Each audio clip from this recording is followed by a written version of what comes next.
अस्सलाम वालेकुम। तो स्टार्ट करते हैं आज की क्लास। और आज की क्लास में हम जो ऑब्जेक्ट ओरिएंटेड का कॉन्सेप्ट देखेंगे वो है पॉलीमॉर्फिज्म। ये पॉलीमॉर्फिज्म क्या होता है, इसे हम कैसे अचीव कर सकते हैं, इसका क्या यूज है और इसे किस तरीके से प्रोग्रामिंग में इस्तेमाल किया जा सकता है। ठीक है। तो सबसे पहले पॉलीमॉर्फिज्म को भी पढ़ने से पहले हम एक छोटी सी एग्जांपल करते हैं, ताकि हम फिर उसके बाद पॉलीमॉर्फिज्म को स्टार्ट करें। फॉर एग्जांपल के तौर पर मेरी एक क्लास है और इस क्लास में आपको पता है हमारे पास दो चीजें होती हैं, एक प्रॉपर्टीज, दूसरा होता है मेथड। तो मैं अभी एक क्लास में एक मेथड बना रहा हूं जो कि बहुत सिंपल सा मेथड है। पब्लिक वॉइड एडिशन के नाम से एक मेथड मेरे पास अवेलेबल है। मैं यहां पर आया, ये मेथड यानी ये जो मेरा मेथड है ये यूजर से दो आर्ग्यूमेंट लेगा, यानी मैं इसे पैरामीटराइज्ड मेथड बना रहा हूं जिसमें वो दो आर्ग्यूमेंट जब भी कॉल होगा वो लेगा। तो मैंने एक वेरिएबल बनाया। आप पैरामीटर्स क्या होते हैं? बेसिकली वेरिएबल्स होते हैं, मैंने आपको बताया था। एक वेरिएबल बनाया num1 के नाम से, एक वेरिएबल बनाया num2 के नाम से। यानी जब भी कोई इस एडिशन मेथड को कॉल करेगा वो आपसे दो चीजें लाजमी लेगा, एक num1 और एक num2। आपको पता है सी शार्प एक स्ट्रांगली टाइप लैंग्वेज है, इसलिए आपको वेरिएबल के साथ साथ उसकी डेटा टाइप को भी लिखना जरूरी होता है। सिंपली यहां पर मैंने एक लाइन लिखी और मैंने क्या बोला, num1 को जमा कर दो किसके साथ? num2 के साथ। बहुत बेसिक चीजें ही आप करते हुए आ रहे हैं। अब मैंने क्लास में ये मेथड बना दिया। अब मुझे इसको एक्सेस करना है। आपको पता है program always start with main का मेथड। अब मेन का मेथड किसी ना किसी क्लास में होना जरूरी है, तो मैं यहां पर बना लेता हूं। क्लास में होना जरूरी है, आई रिपीट, क्लास के अंदर होना बहुत जरूरी है। ऐसा नहीं कि आप क्लास के बाहर यहां पर बना लेंगे, क्लास के अंदर होना जरूरी है। किसी भी क्लास में हो सकता है, मेन का मेथड होना चाहिए। ये मैंने मेन का मेथड बना लिया, डन हो गया। अब मुझे इस क्लास प्रोग्राम के इस मेथड को एक्सेस करना है, मैं क्या करूं? भाई बहुत बेसिक सा सवाल पूछ रहा हूं। ऑब्जेक्ट बना दें सर, बेसिक सवाल है, ऑब्जेक्ट बना दें। तो मैं यहां पर आया और क्लास के नाम से उसका ऑब्जेक्ट बनता है। तो क्लास का नाम क्या था? प्रोग्राम। तो मैंने प्रोग्राम के नाम से इसका ऑब्जेक्ट बना दिया। देखिए कुछ इस तरीके से, बहुत बेसिक है। ये प्रोग्राम का रेफरेंस वेरिएबल होता है और मैंने इस प्रोग्राम रेफरेंस वेरिएबल की मदद से इस एडिशन मेथड को कॉल किया और इसमें दो आर्ग्यूमेंट पास कर दी। आर्ग्यूमेंट क्या होती है? एक्चुअल वैल्यूज यानी रियल वैल्यूज। उसके बाद मेरा प्रोग्राम ऐसा ना हो कि स्टार्ट करूं चलते ही खत्म हो जाए, तो इसीलिए मैंने यहां पर आके लिख दिया कंसोल डॉट, ताकि वो एक इनपुट लेने के लिए रुके और तब तक मैं अपने आउटपुट को देख सकूं। ये मैंने आपको मसला बताया था। जैसे ही मैंने प्रोग्राम को स्टार्ट किया, स्टार्ट करने के बाद मेरा आउटपुट मेरी स्क्रीन पे 3 दिखना चाहिए और दिख भी रहा है सर, इसमें कोई शिकायत नहीं है। देखिए जूम कर देता हूं, अगर किसी को दिख नहीं रहा तो। ठीक है। तो दोबारा देख लीजिए, मेरा आउटपुट 3 दिख रहा है। बहुत बेसिक सी बात। अब यूजर को तो नहीं पता ना कि आपने मेथड में दो चीजें लेना बनाई है, तीन चीजें लेना बनाई है, चार चीजें लेता है, पांच लेता है, 10 लेता है, 50 लेता है, उसको क्या मालूम। यूजर आया, उसने दो की जगह तीन डाल दी। अब ये प्रॉब्लम आ गई सर। यहां पर प्रॉब्लम देख रहे हैं, एक एरर आया, no overload for method addition takes 3 arguments. यानी आपके पास एडिशन नाम का ऐसा कोई मेथड है ही नहीं जिसमें 3 आर्ग्यूमेंट्स दी जा सके। बहुत इंपॉर्टेंट सवाल है। आपने जब एडिशन को बनाया तो आपने कितनी नंबर ऑफ आर्ग्यूमेंट पास करी? दो। लेकिन जब आप कॉलिंग कर रहे हो तो आप कितनी पास कर रहे हो? 3। चलो मेरा क्लाइंट नादान है, उसने 3 की जगह दो की, दो तो अलाउ था, दो की जगह एक पास कर दिया, तब भी वो एरर दे रहा है। वो क्यों एरर दे रहा है? वो इसलिए एरर दे रहा है क्योंकि आपका मेथड एक ऐसा मेथड है जिसमें सिर्फ दो ही आर्ग्यूमेंट्स ली जा सकती हैं, ना ही एक कम ना ही एक ज्यादा, ना मल्टीपल रिक्वायरमेंट्स को गैदर किया जा सकता है। तो आपका क्लाइंट तो यहाँ कंफ्यूज हो गया कि यार मुझे तो 3 नंबर्स वाला सम चाहिए था, तो आपका प्रोग्राम तो कर नहीं रहा। तो आपने कहा ठीक है, कोई इतनी मुश्किल बात नहीं है। आपने सेम मेथड को कॉपी किया, पेस्ट किया, एडिशन 1 के नाम से बनाया और यहाँ पर एक अदद और पैरामीटर एक नए मेथड के अंदर आपने ऐड कर दी और यहाँ पर num3 के नाम से ऐड कर दी। अब अगर उसको 3 वाला एडिशन 3 नंबर्स का सम करना है तो वो यहां पर आके एडिशन 1 का इस्तेमाल कर लेगा। ठीक हो गया। लेकिन अगर इसको 2 नंबर वाला एडिशन करनी है तो वो यहां पर एडिशन को इस्तेमाल कर लेगा। यहां तक तो प्रॉब्लम नहीं है। क्या सही कर रहा हूं, गलत कर रहा हूं? सही बोल रहा हूं ना सर? अगर उसने 3 नंबर्स को सम करना है तो वो आपका एडिशन 1 वाला मेथड यूज कर सकता है, और अगर उसे 2 नंबर वाला सम करना है तो वो कौन सा मेथड यूज करेगा? लेकिन अगर उसे 4 नंबर वाला मेथड यूज करना पड़ जाए, आप कुछ नहीं सर, आप एक और मेथड कॉपी करेंगे, कंट्रोल सी करके कंट्रोल वी कर देंगे। यहां पर आपने क्या कर दिया, एडिशन 2 के नाम से बना दिया। यहां पर आपने लिख दिया इंटीजर num4। अब यानी आपने एक और ऐसा मेथड बना दिया कि जो कि 4 नंबर को सम कर सकता है, तो एडिशन 2 आपने यहां पर कर दिया। अब काम तो हो गया आपका, यानी आपका यूजर अब 2 नंबर वाला सम कर पा रहा है, 3 नंबर वाला भी सम कर पा रहा है, और 4 नंबर वाला भी सम कर पा रहा है। लेकिन प्रॉब्लम पता है अभी भी स्टिल है। वो प्रॉब्लम क्या है कि उसे हर बार, चाहे वो 2 नंबर हो या 3 हो या 4 हो, उसको हर बार मेथड का नेम याद होना बहुत जरूरी है। अगर उसने 4 नंबर का सम करना है तो उसे पता हो कि इसका नाम एडिशन 2 है। अगर उसे 3 नंबर वाला सम करना हो तो उसे पता हो कि इसका नाम एडिशन 1 है। लेकिन अगर उसे 2 नंबर वाला सम करना हो तो उसे पता होना चाहिए उसका मेथड का नाम क्या है, एडिशन। तो प्रॉब्लम तो यूजर के लिए अभी भी स्टिल है। देखिए, एक तरफ से फायदा तो हुआ कि आपने एक ऐसा मेथड बना लिया मल्टीपल, जिसमें आप नंबर्स ऑफ वैल्यूज को सम करवा सकते हो, 4 नंबर तक की वैल्यू को सम करा सकते हो। लेकिन प्रॉब्लम अभी भी क्या है कि आपकी मेथड्स के नेम उसे याद होना बहुत जरूरी है। अगर उसे मेथड्स के नेम याद नहीं है तो वो आपके इन मेथड्स को एक्सेस नहीं कर सकता। यूजर को तो सिंपली इजी इन्वायरमेंट चाहिए होता है, वो इस तरीके से कॉम्प्लेक्स इन्वायरमेंट में सेट नहीं कर सकता हो। तो प्रॉब्लम तो स्टिल है।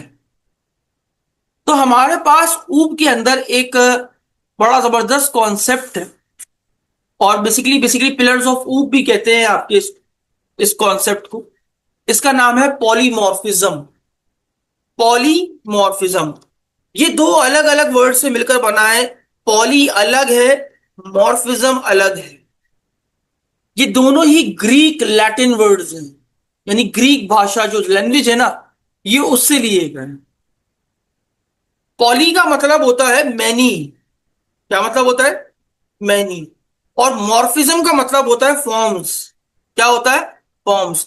अगर पॉली का मतलब मैनी है, मॉर्फिज्म का मतलब फॉर्म्स है। दोबारा से बोलता हूं, पॉलीमॉर्फिज्म दो अलग अलग वर्ड को मिलाकर बनाया गया पॉली और मॉर्फिज्म। ये एक ग्रीक लैटिन वर्ड है, जिसमें पॉली का मतलब होता है मैनी, मॉर्फिज्म का मतलब होता है फॉर्म्स। आसान अल्फाज में यूं समझिए, एक चीज का कई शक्लों में पाया जाना पॉलीमॉर्फिज्म कहलाता है। तुम कहोगे सर ये क्या बात कर रहे हैं, मैं तुम्हें एग्जांपल देता हूं। पानी, उसको अगर फ्रिज में रख दो सॉलिड स्टेट, भाप बना दो, बॉईल करो गैसियस स्टेट, और लिक्विड में तो वो ऑलरेडी होता है वो पानी ही, लेकिन कई सारी उसकी फॉर्म्स मौजूद है। So that concept is called polymorphism. भाई है तो ये सारे के सारे फैन ही। आप स्टैंड फैन ले लो, ये इसकी फॉर्म्स है। आप छत वाला पंखा ले लो, आप दीवार वाला पंखा ले लो, तो एक ही है तो वो फैन, लेकिन उसकी कई सारी शक्लें मौजूद हैं। इस कॉन्सेप्ट को पॉलीमॉर्फिज्म कहा जाता है। इसकी सबसे बेस्ट एग्जांपल जो है वो ये वाटर है सर।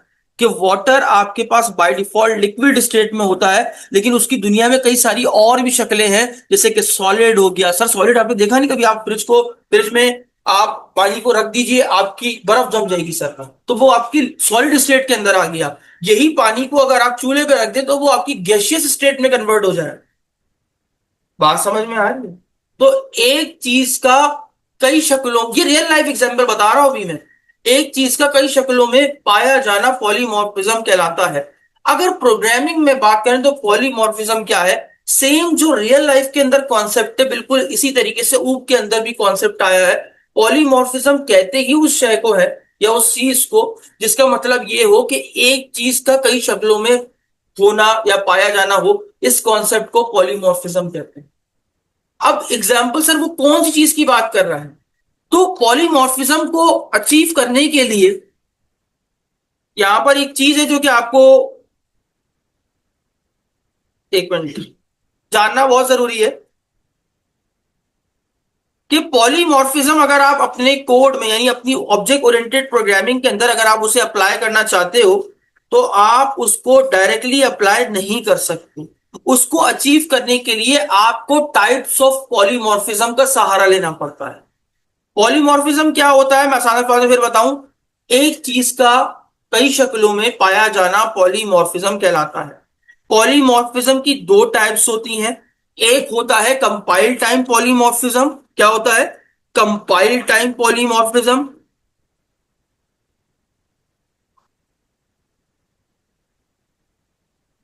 पॉलीमॉर्फिज्म।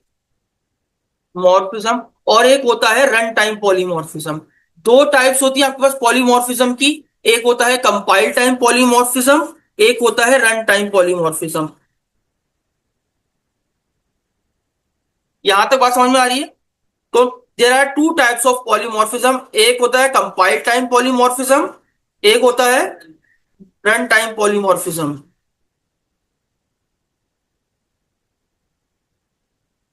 अच्छा जी।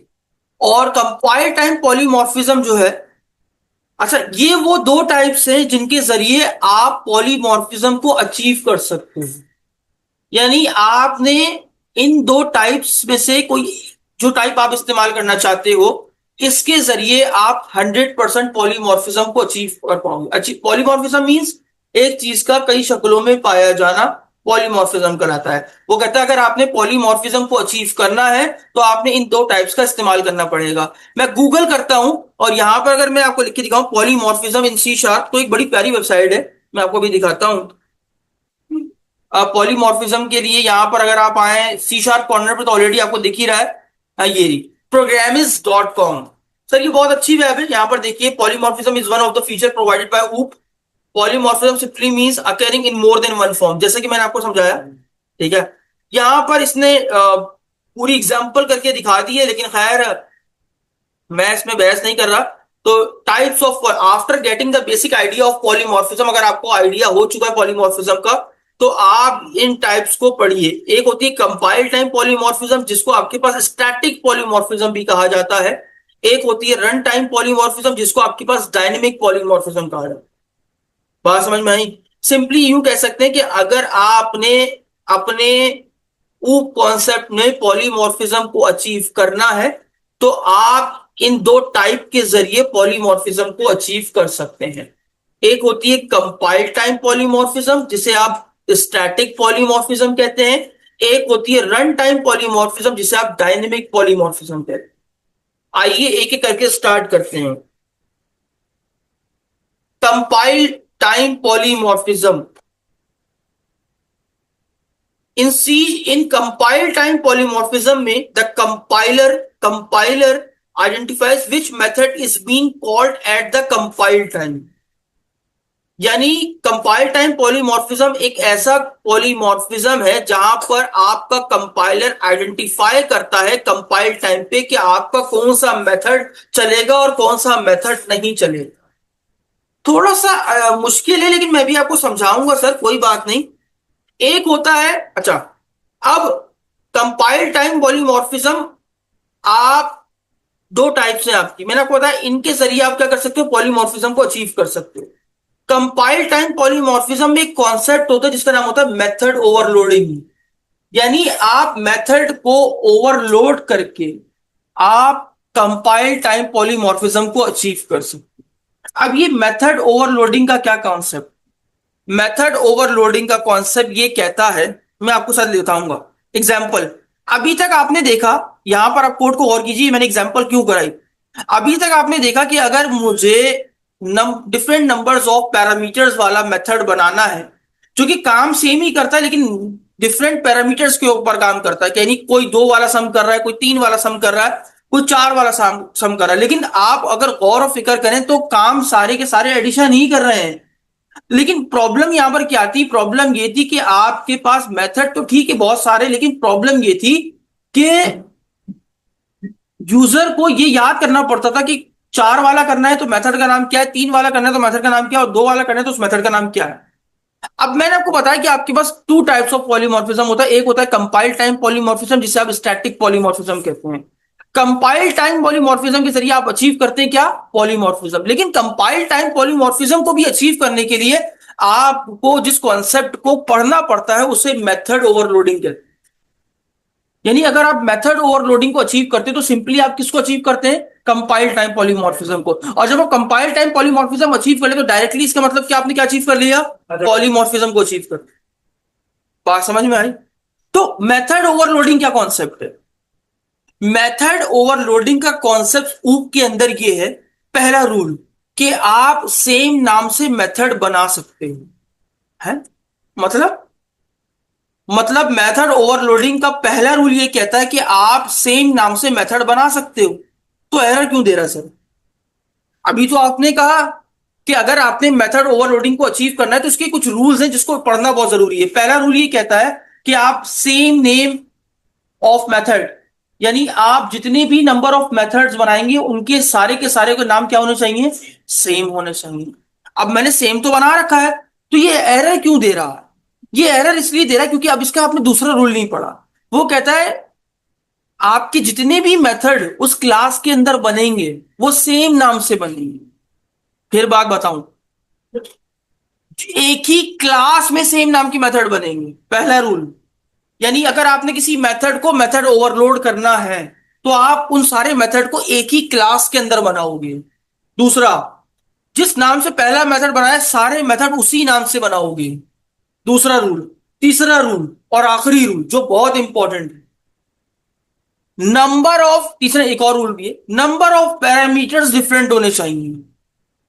यानी अगर किसी ने दो पैरामीटर ले रखे हैं तो दूसरा मेथड सेम पैरामीटर यूटिलाइज नहीं कर सकता। तो या तो वो तीन करे, या तो वो चार करे, या तो वो एक करे, दोबारा दो कोई नहीं कर सकता। तो मैंने एग्जांपल यहां पर इंटीजर num3 डाल दिया। जैसे ही मैंने डाला आपने देखा एरर ही नहीं है। आप देखिए, अब चूंकि तीन दो ऑलरेडी यूज हो रहे इसलिए यहां पर भी दो नहीं आ सकते, तो मैंने इसमें पैरामीटर बढ़ा दिए। अब तीन वाला ऑलरेडी हो चुका है तो इसीलिए मुझे ये दोबारा बनाने नहीं देगा। तो मैं क्या करूं? पहला रूल सेम क्लास के अंदर होने चाहिए। दूसरा रूल सेम नाम से मेथड बनने चाहिए। तीसरा rule number of parameters different हो। अगर पहले में दो हैं तो दूसरे में एक या तीन हो, और दूसरे में एक है तो दूसरे में तीन या चार होने चाहिए। जितनी मर्जी आप करो लेकिन डिफरेंट होने चाहिए। तो यहां पर मैंने एक नंबर ऑफ पैरामीटर और बढ़ा दिया। सॉरी,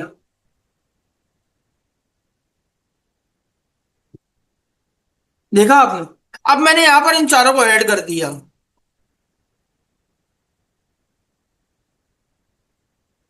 बात समझ में आ रही है? इससे फायदा क्या हुआ सर? इसी कॉन्सेप्ट को तो मेथड ओवरलोडिंग कहते हैं।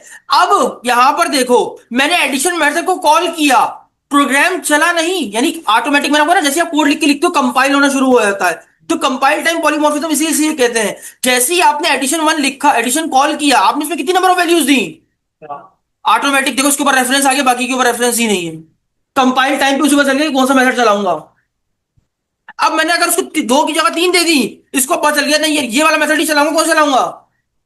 That is called compile time polymorphism. उसी उसी उसी वक्त पता चल जाता है कि इसे कौन सा मेथड चलाना है और कौन सा मेथड नहीं चला, बिना प्रोजेक्ट को रन किए हुए। So that is why it's called compile time polymorphism. और कंपाइल टाइम पॉलीमॉर्फिज्म अचीव होता है किसके जरिए?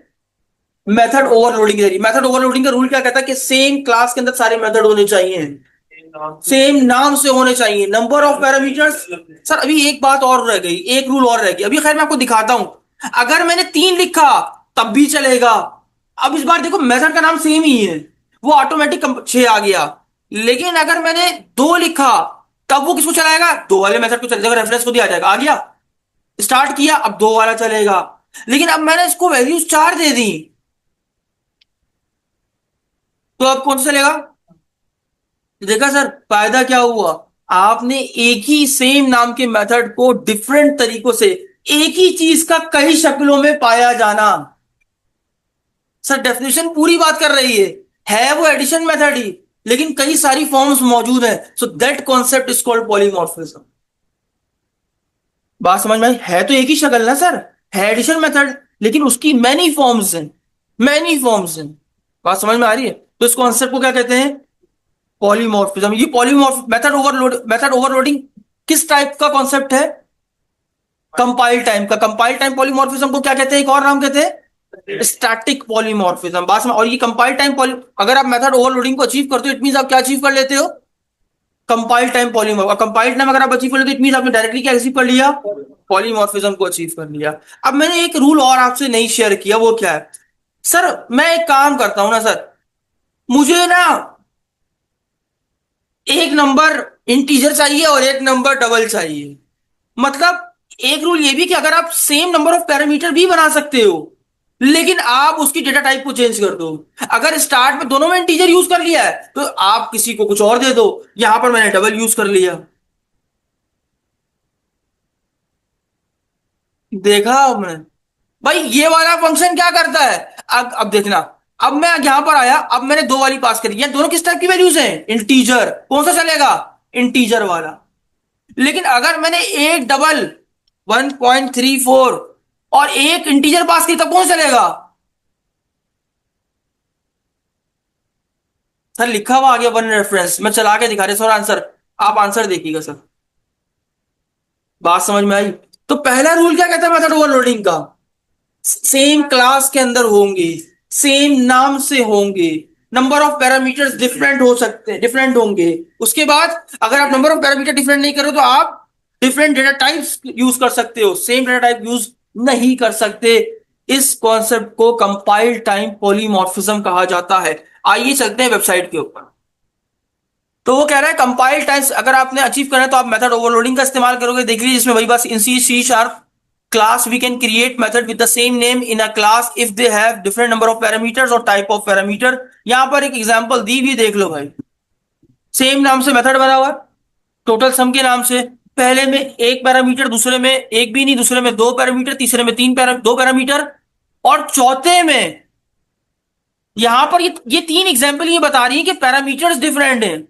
चौथी एग्जाम्पल ये बता रही है कि टाइप्स ऑफ पैरामीटर्स को चेंज किया गया है। अगर पहले वाले में इंटीजर यूज किए तो इस बार में फ्लोट यूज किए गए। बात समझ में आ रही? So that is called method overloading. कोई पूछे what is method overloading? Method overloading का मतलब ये है कि आप एक ही क्लास में सारे मेथड्स बनाएंगे सेम नाम से, with different parameters and different data type, so that is called method overloading। बात समझ में आई? कोई चीज अभी इसमें जो मैंने पढ़ाई समझ में ना आई हो, कोई सवाल जो आपको नहीं क्लियर हुआ हो कि यार मैंने क्या किया है? जी सर। कोई सवाल आपका अगर कोई पूछना चाहते हैं कि यहाँ पर हमें कंपाइल टाइम पॉलीमॉर्फिज्म समझ में नहीं आया, तो पूछ सकते हैं आप। What is compile time polymorphism? जो अचीव होता है किसके जरिए? Method over. यहां पर देखिए ऐसा कंपाइल टाइम, सिंपल ये डेफिनेशन लिखी हुई है। कंपाइल टाइम पॉलीमॉर्फिज्म वो पॉलीमॉर्फिज्म है जहां पर कंपाइलर ये आइडेंटिफाई करता है कंपाइल टाइम पे कि कौन सा मेथड चलेगा, कौन सा मेथड नहीं चलेगा। इसको कंपाइल टाइम पॉलीमॉर्फिज्म कहते हैं। वो कहता है अगर आपने सी शार्प में कंपाइल टाइम पॉलीमॉर्फिज्म को अचीव करना है तो आप दो तरीकों से कर सकते हो। पहला तरीका क्या था? Method overloading. दूसरा तरीका क्या है? Operators overloading. ये ऑपरेटर ओवरलोडिंग होमवर्क है आपका घर, ये आपने घर से पढ़कर है। बात समझ में आती है? आइए दोबारा एक बार पढ़ते हैं। What is polymorphism? Poly polymorphism दो अलग वर्ड से मिलकर बना है। ये ग्रीक वर्ड है। पॉली का मतलब होता है मैनी, मॉर्फिज्म का मतलब होता है फॉर्म्स। यानी किसी एक चीज का कई शक्लों में पाया जाना पॉलीमॉर्फिज्म कहलाता है। पॉलीमॉर्फिज्म हो गया। अगर आपने पॉलीमॉर्फिज्म को अचीव करना है तो आप दो टाइप्स ऑफ पॉलीमॉर्फिज्म का इस्तेमाल कर सकते हैं। कंपाइल टाइम पॉलीमॉर्फिज्म जिसे स्टैटिक पॉलीमॉर्फिज्म के नाम से जाना जाता है, कंपाइल टाइम पॉलीमॉर्फिज्म जिसे रन टाइम पॉलीमॉर्फिज्म के नाम से जाना जाता है। What is compile time polymorphism? जहां कंपाइल टाइम पॉलीमॉर्फिज्म एक ऐसा पॉलीमॉर्फिज्म जहां पर कंपाइलर कंपाइल टाइम पे आइडेंटिफाई करता है कि कौन सा मेथड रन होगा, कौन सा मेथड रन नहीं होगा। इस कॉन्सेप्ट को कंपाइल टाइम पॉलीमॉर्फिज्म कहते हैं। सी शार्प में अगर आपने कंपाइल टाइम पॉलीमॉर्फिज्म को अचीव करना है तो आप दो मेथड के जरिए, दो तरीकों से अचीव कर सकते हो, दो रस्तों के जरिए। एक होता है मेथड ओवरलोडिंग, एक होता है ऑपरेटर ओवरलोडिंग। मेथड ओवरलोडिंग क्या होता है? मेथड ओवरलोडिंग एक ऐसा तरीका है जिसमें आप एक ही क्लास में कई सारे मेथड बनाते हैं विद सेम नेम, लेकिन डिफरेंट नंबर ऑफ पैरामीटर्स या डिफरेंट टाइप्स ऑफ पैरामीटर्स के जरिए। इस कॉन्सेप्ट को पॉलीमॉर्फिज्म कहते हैं। जी कुछ सवाल? नहीं? जी ऐसा कुछ सवाल? जी नहीं है? लग रहा है परेशान। जी अफान, फिजर, अदन। सर क्या आपको इस एग्जाम्पल से पॉलीमॉर्फिज्म की डेफिनेशन क्लियर नहीं हो रही? पॉली मैंने क्या बताया, एक चीज का कई शक्लों में होना, तो यहाँ पर मेथड तो एडिशन ही है, लेकिन कई सारी फॉर्म्स मौजूद है जहां पर दो वाला भी काम कर रहा है, तीन वाला भी काम कर रहा है, चार वाले, इसी कॉन्सेप्ट को तो पॉलीमॉर्फिज्म कहते हैं भाई। बात समझ में आ गई? तो आई होप पॉलीमॉर्फिज्म आपको अच्छे से समझ में आ गया होगा। लेकिन पॉलीमॉर्फिज्म में भी आपको सिर्फ एक टाइप मैंने अभी आपको पढ़ाई, वो कौन सी है? Compile type polymorphism. अच्छा, इससे फायदा क्या हुआ? सर रीयूजेबिलिटी बढ़ गई। आपने एक ही सेम नाम से मेथड बनाया है और उसे आप बार बार अलग अलग तरीकों से इस्तेमाल कर सकते हैं, यानी एक ही कोड को बार बार रीयूज कर सकते हैं, रीयूज कर सकते हैं। इनहेरिटेंस हमें क्या दे रहा था? रीयूजेबिलिटी। एक बार क्लास बना दी, किसी और क्लास में उस क्लास की प्रॉपर्टीज और मेथड चाहिए, इनहेरिट कर दिया, एक ही क्लास को कई सौ जगहों पर इस्तेमाल कर लिया। तो अभी तक आपने देखा कि ऊप के जो दोनों कॉन्सेप्ट हमने पढ़े, चाहे वो इनहेरिटेंस हो या पॉलीमॉर्फिज्म हो, दोनों ने हमें क्या फीचर प्रोवाइड किया? रीयूजेबिलिटी का। इनहेरिटेंस में हमने एक बार क्लास बना दी, उसको 10 बार ऑब्जेक्ट बना, 10 बार इनहेरिट करके किसी और क्लास में उसके मेंबर्स को एक्सेस कर रहे हैं, तो रीयूजेबिलिटी। अब हमने यहां पर मेथड एक बार बनाया, मतलब एक ही सेम नाम से बनाया, उसको सेम नाम के मेथड को डिफरेंट तरीकों से यूटिलाइज कर पा रहे हैं, तो रीयूजेबिलिटी। तो यानी इसका मतलब ये कि अभी तक हमने जितने भी ऊप के दोनों पिलर्स पढ़े, ये दोनों किसके लिए इस्तेमाल किए जाते हैं? यानी कोड को रीयूज करने के लिए इस्तेमाल किए जाते। आई होप अच्छे समझ में आया होगा। चलिए नेक्स्ट टाइप पे चलते हैं, जो कि हमारे पास कौन सी हुई? Run time polymorphism. सर अगर एग्जांपल देखना चाह रहे हैं, ये आपकी वेबसाइट नहीं दी हुई, पढ़ लो उसको, देख लो, मैं इसने मेरी वाली एग्जांपल ही दी हुई, देख लो। यहां पर इसने एक मेथड बनाया टोटल सम के नाम से, जिसमें दो पैरामीटर्स लिए, सेम उसी नाम से मेथड मेथड बनाया, लेकिन इस बार भी दो पैरामीटर रखे, लेकिन उनकी क्या चेंज कर दी? टाइप चेंज कर दी। तो बस, बाकी क्या है, ऑब्जेक्ट बनाकर दोनों को यूज करके दिखा दिया उसने। डन। ठीक। अच्छा जी, ये होमवर्क है सर, ठीक है, घर से पढ़कर आना है। अब आते हैं run time polymorphism. Run time polymorphism का एक और नाम भी उसे क्या बोलते हैं? Dynamic polymorphism. In run time polymorphism the method that is called determined at the run time, not at the compile time. यानी रन टाइम पॉलीमॉर्फिज्म वो पॉलीमॉर्फिज्म है जहां पर मेथड को प्रोजेक्ट के रन होने के बाद पता चलता है कि कौन सा मेथड चलेगा, कौन सा नहीं चलेगा। यहीं पर, यहां पर तो ये था जैसे ही कोड लिख के आपने इंटर प्रेस किया, कंपाइलर ने ऑटोमेटिक कोड को कंपाइल की, कंपाइल टाइम पे पता चल गया कौन सा मेथड चलेगा, कौन सा मेथड नहीं चलेगा। जबकि रन टाइम पॉलीमॉर्फिज्म एक ऐसा पॉलीमॉर्फिज्म जहां पर कंपाइलर को, जहां पर उसे रन टाइम पे पता चलता है प्रोजेक्ट चलने के बाद कि भाई मेरा ये मेथड चलेगा या ये वाला मेथड चलेगा। इसे रन टाइम पॉलीमॉर्फिज्म कहते हैं। रन टाइम पॉलीमॉर्फिज्म किसके जरिए अचीव होता है? मेथड ओवरराइडिंग के जरिए अचीव होता है। ये बातें आपने याद रखनी है, यूनिवर्सिटी लाइफ में इसमें इसका सबसे ज्यादा, बहुत ज्यादा यूज यूज होता है प्रोग्रामिंग के अंदर। और टीचर ना यूनिवर्सिटी में इन्हीं के सवाल दे रहे होते हैं, थ्योरेटिकल बेस्ड, भाई ये बता दो वो बता दो। इसीलिए आपको सही से जानना बहुत जरूरी है। तो कंपाइल टाइम पॉलीमॉर्फिज्म किससे अचीव होता है? दो तरीकों से अचीव होता है, मेथड ओवरलोडिंग और ऑपरेटर ओवरलोडिंग। जबकि रन टाइम पॉलीमॉर्फिज्म कितनों से अचीव होता है? मेथड ओवरराइडिंग के जरिए अचीव होता है। रन टाइम पॉलीमॉर्फिज्म क्या होता है? ऐसा पॉलीमॉर्फिज्म जो कि रन टाइम पे उसे पता चलता है कि कौन सा मेथड एग्जीक्यूट होगा, कौन सा एग्जीक्यूट नहीं होगा। इसको क्या बोलते हैं? Run time polymorphism. तो आइए सर, मेथड ओवरराइडिंग के जरिए किसको अचीव करने की कोशिश करते हैं, और रन टाइम अचीव करे तो क्या अचीव कर लिया? शाबाश। चलो सीखते हैं। आ, मैं एग्जाम्पल को हटा दूं, कोई मसला तो नहीं है? ठीक सर, वेबसाइट में ऑलरेडी गिवन है, अगर आप यहां से पढ़ना चाहो तो आपको अच्छे से डिटेल मिल जाती है, ठीक है। मैंने सबको रिमूव कर दिया, डन। अभी मेरे पास एक क्लास है और एक क्लास में एक मेथड बना हुआ है, सेम वही वाला काम कर रहा हूं ताकि आप बार बार कंफ्यूज ना हो, एडिशन के नाम से। ठीक हो गया? या चलिए छोड़िए, यहां पर प्रिंट नेम के नाम से, ठीक हो गया। मैंने एक फंक्शन बनाया जो कि क्या करेगा, मेरे नाम को प्रिंट करेगा, और नाम में क्या प्रिंट करेगा, फॉर एग्जाम्पल मैंने लिख दिया असद अली, प्रिंट करेगा। That's it. सिंपल एक क्लास बनाई, उस क्लास में क्या बनाया, एक मेथड बनाया, उस मेथड का नाम क्या है, प्रिंट नेम। अब मेरा दिल कर रहा है यार मैं एक और क्लास बनाऊं, मैं नीचे आया, मैंने एक और क्लास बनाई प्रैक्टिस के नाम। यहां तक तो किसी को इश्यू नहीं है? इस बार मैंने क्या किया, जो मेथड मैंने इसमें बनाया था सेम यहां बना दिया। इसका नाम करके कह दिया असद या प्रैक्टिस। रहने दो उसको। अब मेरे पास क्या है, दो डिफरेंट क्लासेस हैं। क्या है मेरे पास? दो डिफरेंट क्लासेस हैं।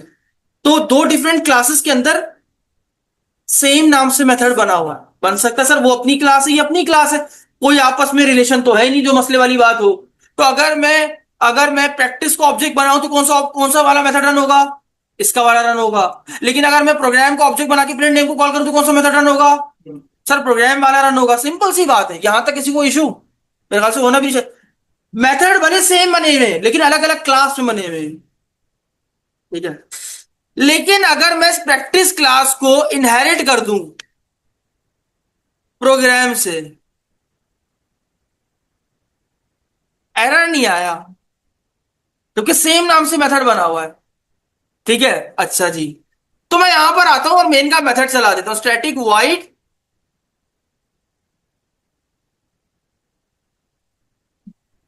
या हिंट भी नहीं दे रहा यार।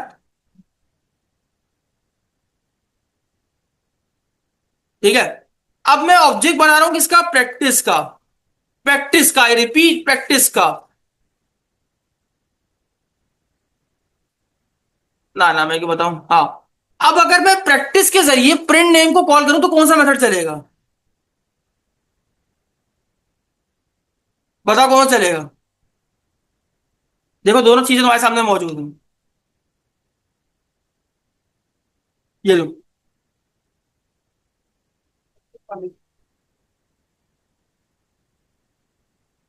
कौन सा चलेगा भाई? प्रोग्राम वाला चलेगा।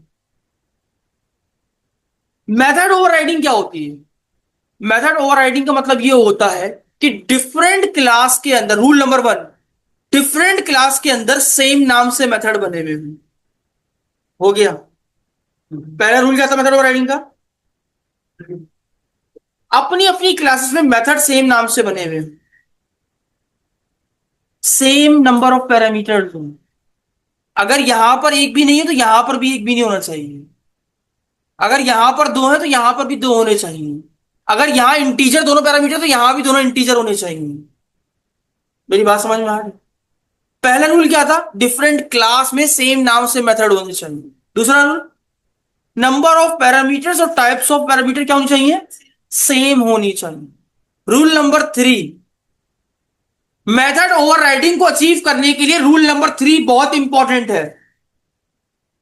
क्लास इनहेरिटेंस होनी चाहिए, यानी एक क्लास दूसरी क्लास से इनहेरिट हो रही हो।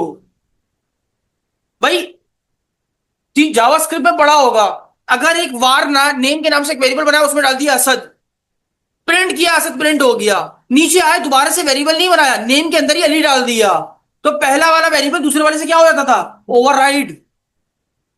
सेम बनाए तभी तो ओवरराइड होगा। तो यानी यहां पर दोनों क्लास अलग अलग थी, तो कोई फर्क नहीं पड़ता, सेम से बनाओ कुछ भी बनाओ। लेकिन जरूरी ये है कि वो क्लास आपस में इनहेरिटेंस कर रही हो। अब प्रैक्टिस क्लास किससे सब कुछ ले रही है? तो प्रैक्टिस क्लास कौन सी क्लास हुई? Child class. और जिससे वो ले रही है प्रोग्राम, वो कौन सी क्लास हुई? Parent class. तो अगर मैं प्रैक्टिस क्लास से ऑब्जेक्ट बनाकर प्रिंट नेम को कॉल करूंगा तो कौन सा मेथड चलेगा? चलना तो बाप वाला ही चाहिए था, लेकिन चला भी। लेकिन उसने देखा सेम नाम से दोबारा वो मेथड मौजूद है, तो उसने उसको क्या कर दिया उससे। तो आंसर क्या आना चाहिए? सॉरी स्क्रीन रुक नहीं रही, क्यों नहीं रुक रही? शाबाश, चलो इतना तो आता है। स्टार्ट किया।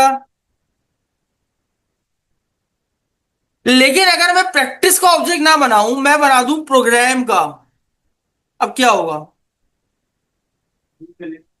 हाँ,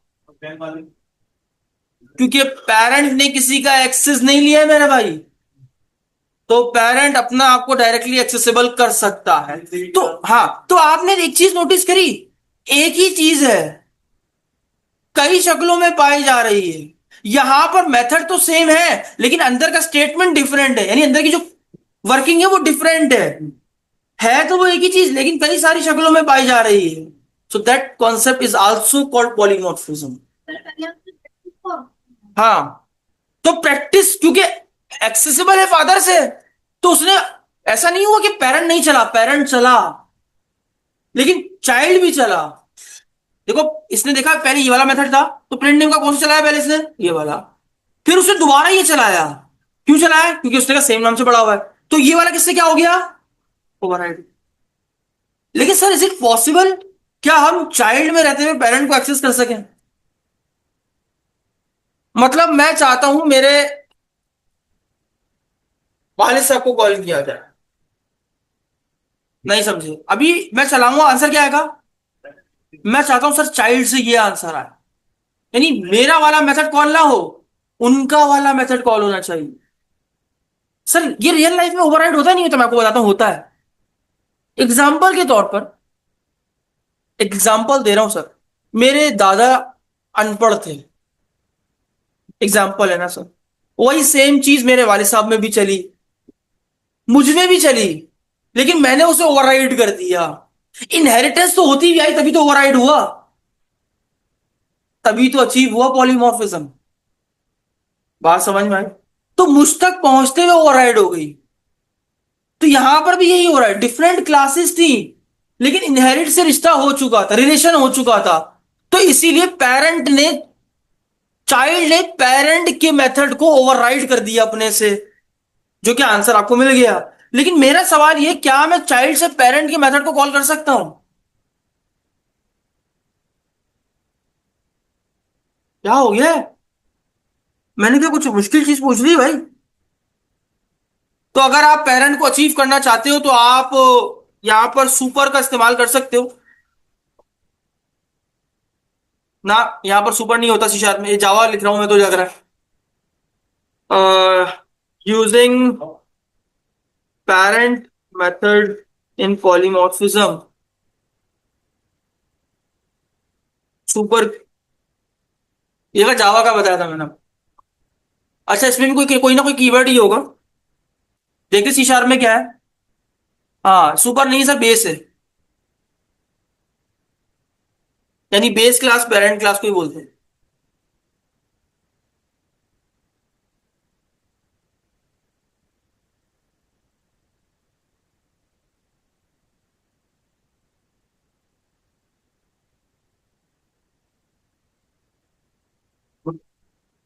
तो साइड चाइल्ड तो चलेगा ना, चाइल्ड ने तो ओवरराइड किया उसको, लेकिन मैंने आपसे ये कहा क्या तुम अपने पेरेंट को भी कॉल कर सकते हो? तो आपने कैसे किया, बेस के कीवर्ड से। आपने क्या बोला, बेस, बेस मींस इसका पेरेंट कौन है? सर प्रोग्राम ही सिंपल सी बात है ना, इतना घबरा, भाई बेस क्लास किसको बोलते हैं, पेरेंट क्लास को। ड्राइव क्लास किसको बोलते हैं, चाइल्ड क्लास को। तो मैंने बेस क्लास किसको कॉल किया, नहीं प्रोग्राम। मैंने कहा इसका कौन सा मेथड चला दो। भाई अगर ये स्टेटमेंट डालूंगा ही तो ये प्रिंट ही नहीं होगा ना, ये लो। लेकिन मैं तो आपको ये दिखा रहा था कि चाइल्ड से कैसे पेरेंट को बुला सकते। बात समझ में आई? तो आई होप समझ में आ गया होगा। What is run time polymorphism, एक ऐसा पॉलीमॉर्फिज्म जिसे रन टाइम पे ये पता चलता है कि उसका कौन सा मेथड कॉल होगा। इसको क्या बोलते हैं, run time. Run time polymorphism achieve होता है कितने तरीकों से, एक, कौन सा तरीका है, मेथड ओवरराइडिंग का पहला रूल क्या है सर, सेम मेथड हो, with different, with same parameter, with same types. Then तीसरा रूल जो इंपॉर्टेंट है, इनहेरिटेंस हो रही होगी, इनहेरिटेंस हो रही होगी, क्या रही होगी, इनहेरिटेंस। तो क्या चाइल्ड का जब मैं ऑब्जेक्ट बनाऊंगा, तो मेथड ओवरराइडिंग में क्या होता है कि वो पेरेंट की मेथड को अपने वाले मेथड से क्या कर देता है। लेकिन अगर आपको पेरेंट का मेथड भी दिखाना हो, तो आप कैसे यूज कर सकते हो, बेस के कीवर्ड से, बेस डॉट, और उसके आगे जो आपको मेथड का नाम है वो आप इजीली लिख सकते हो। ये दोनों ही जो हमने तरीके हमने पढ़े, इनसे हो क्या रहा था, पॉलीमॉर्फिज्म। और पॉलीमॉर्फिज्म का कॉन्सेप्ट क्या था, पॉलीमॉर्फिज्म का कॉन्सेप्ट क्या था, एक चीजों का कई शक्लों में पाया जाना। दोनों से यही हुआ या नहीं हुआ, देखा आपने, दोनों से सेम मेथड आप बना रहे हैं, लेकिन कई सारी शक्लें मौजूद हैं, वहां पर भी सेम मेथड बना रहे हैं, कई सारी शक्लें मौजूद हैं। तो ये था आपका पॉलीमॉर्फिज्म का कंप्लीट चैप्टर, जो यहां पर आपके पास खत्म होता है। लेकिन एक चीज की गलती है, वो क्या है कि मैंने आपको इसमें एक चीज नहीं बताई, वो ये थी कि, ये मैं बता दूं आपको इस वेबसाइट से ही, जो मेथड जो मेथड ओवरराइड होता है, जो मेथड ओवरराइड होता है उसके साथ ओवरराइड का कीवर्ड यूज किया जाता है ताकि पता चले कि वो ओवरराइड हुआ है। और जिससे ओवरराइड हो रहा होता है सी शार्प के अंदर, उसे हम वर्चुअल से डिनोट करें। तो यानी मैंने यहां पर गलती यूं कर दी कि मुझे यहां पर लिखना चाहिए था वर्चुअल का कीवर्ड और यहां पर लिखना चाहिए था ओवरराइड का कीवर्ड, एंड दैट्स इट। अब यहां पर देखिए वो वार्निंग जो आ रही थी, अब वो वार्निंग नहीं है, लेकिन आंसर फिर भी दोस्तों सेम ही रहेगा। असल में मैंने थोड़ा जावा वाली टेक्निक इस्तेमाल कर दी, तो रहना वो आंसर सेम ही है, अभी भी आपको प्रैक्टिस ही आंसर आएगा, कोई और नया आंसर उठकर नहीं आ जाएगा। तो सी शार्प में क्या है कि जिससे ओवरराइड हो रहा हो उसके साथ कौन सा कीवर्ड यूज होता है, वर्चुअल, और जो हो रहा हो ओवरराइड। तो देख लो भाई, ये थी आपके पास कंप्लीट पॉलीमॉर्फिज्म का टॉपिक, और ये आपकी एग्जांपल है, और उसके बाद यहां पर ये खत्म हो जाता है। नोट में एक बड़ी प्यारी बात लिखी है, a method is derived class override the method base class if the method in derived class has the same name, same return type and same parameters as that of a base class। ये वही बातें जो मैंने अभी आपको बताई method overriding के लिए। Why polymorphism? Polymorphism allow us to create consistent code. In the previous example, we can also create a different method to render square. This will work perfectly. However, for every shape, we need create different methods. It will make our code inconsistent. यहाँ पर वो कह रहा है कि example, for example you समझ लो, आपने shape के नाम से एक मेथड बनाया। अब वो शेप ट्राइंगल भी हो सकती है, सर्किल भी हो सकती है, लेकिन है तो एक ही चीज शेप, उसकी कई सारी शक्लें हो सकती हैं। इस कॉन्सेप्ट को पॉलीमॉर्फिज्म कहते हैं। तो इसी के साथ आपको यहाँ पर देखिए पॉलीमॉर्फिज्म कंप्लीट होता है। आई होप आपको समझ में आएगा कि पॉलीमॉर्फिज्म क्या होता है। उसकी टू टाइप्स होती हैं, compile time, run time polymorphism. Compile time polymorphism कैसे अचीव होता है, रन टाइम पॉलीमॉर्फिज्म कैसे अचीव होता है, हमने इस एग्जांपल में देखा। मिलते हैं नेक्स्ट क्लास में एक नए टॉपिक के साथ, तब तक ले जा दीजिए, अल्लाह।